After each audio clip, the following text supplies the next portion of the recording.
Welcome to the Apostolic. Our team of skillful, passionate believers have carefully selected this video for you to watch. Just sit back, watch, and get blessed. Who have passed their ordination, and because of the extent to which they fulfill their ordination, God will invite them to exercise dominion and authority with him. So when you find creatures who graduate as overcomers to co-rule with God, they are called thrones. Now, after thrones, you have dominions. A dominion is a prince that is given legal authority over a territory. So a dominion is like a governor in the spirit realm. That's why when man was created and earth was given to him, man was called a dominion. He said, let them have dominion. And he went further to say the heavens belong to God. He said, but the earth he has given to the sons of men. So you cannot possess a territory until you are a dominion. And so a dominion is a prince that has authority over a territory. That's the realm we were created to function from. When we finish from earth and we pass the test of dominion, we will graduate to become thrones. Not every man will be a throne, but every man is supposed to be a dominion, because God allocated the earth to us as our territory of rulership. That's how Paul rated the Kedar. It was after throne in Colossians 15 and 16 that Paul spoke about principalities. That means principalities are also princes, but they don't have territory to superintend over. But the job of principalities is that they take a territory. When they have secured the territory and colonized it, dominions come to take over. And when they take over, then establishment of new laws are created that become the culture of the people. Our forefathers didn't know that they were encountering spirits. And so when those spirits encountered them, what the spirits did was to write laws for them. Those laws are our culture now. And because we have those cultures, we are bound to worship them forever and ever until a superior priesthood comes. Every time you say thy kingdom come is a declaration of war. Because what you are trying to do is to uproot the kingdom that was to establish a new kingdom. So the point I'm making is that if we don't encounter God in light, we will encounter demons in darkness. And you know the way principalities work? When they show up, what they do is that they look, you know, the devil can't give any gift. It's primarily a being of destruction. But what he does is that if he enters a territory, he looks out for the abilities that we have.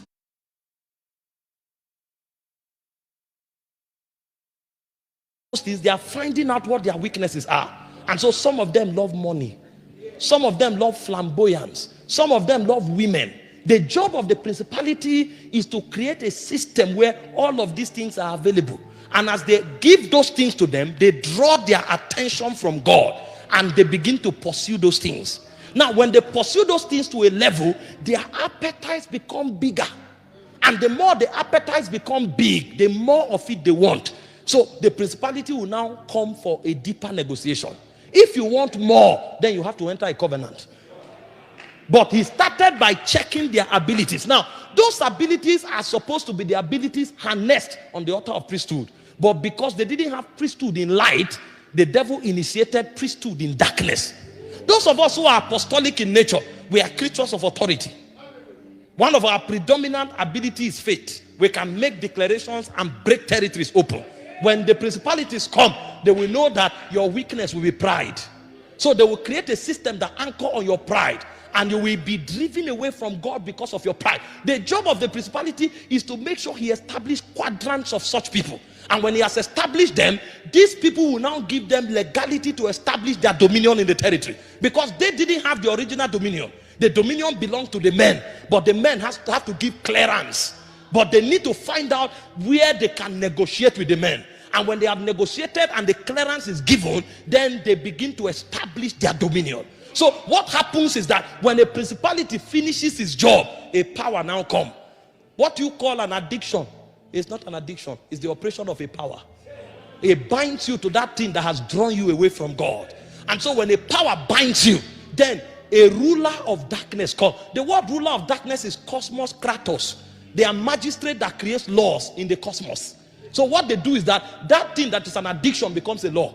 That's when, even if you want to break out, you can't anymore. You will need deliverances for it to happen.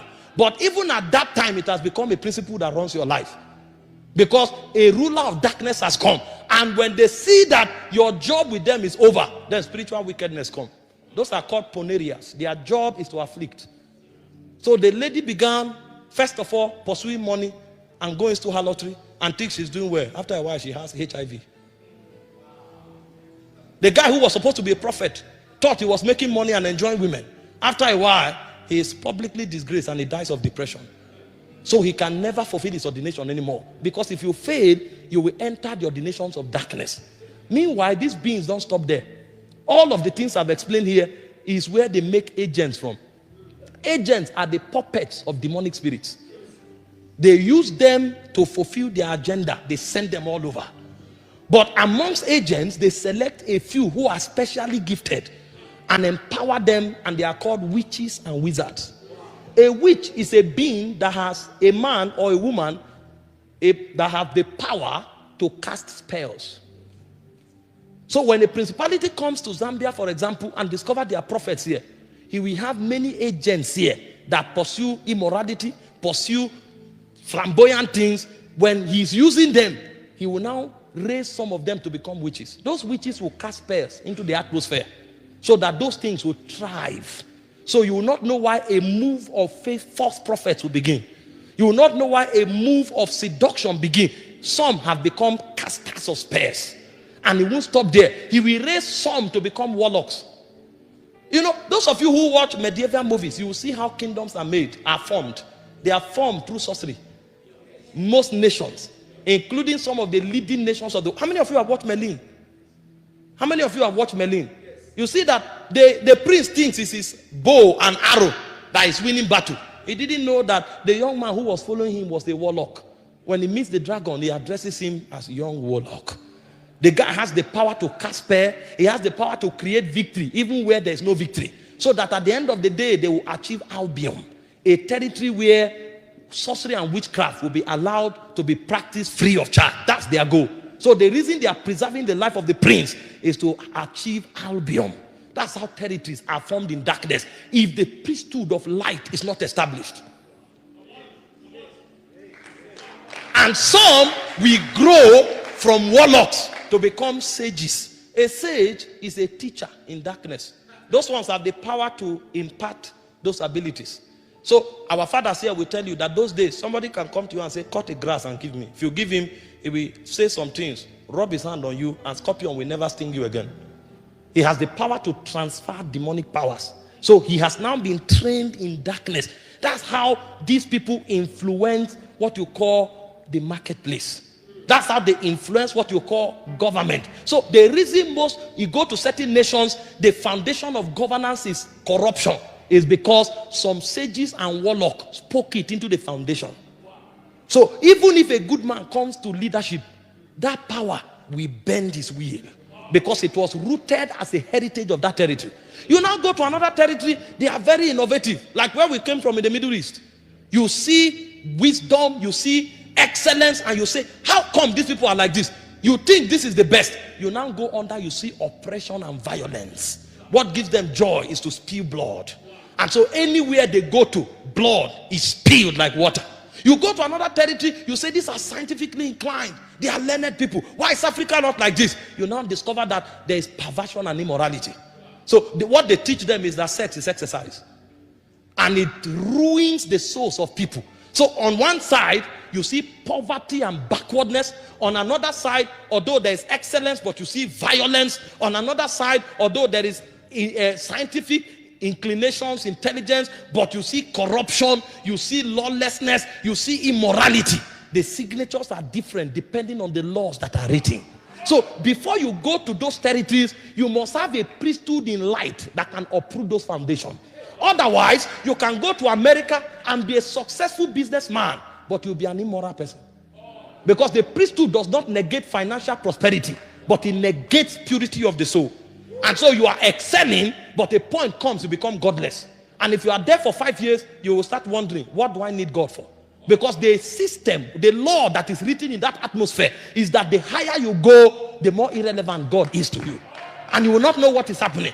And then you are insulting those in Africa. You say they are backward. See how poor they are. You don't know what is going on. A point will come when, if you are there for 15 years, you will not even know how to say Jesus is Lord. Because something has gone wrong with your soul. In fact, a point will come, you start feeling, you say, I love a man. And they say, what do you mean? Say, that's how I feel. I live by how I feel.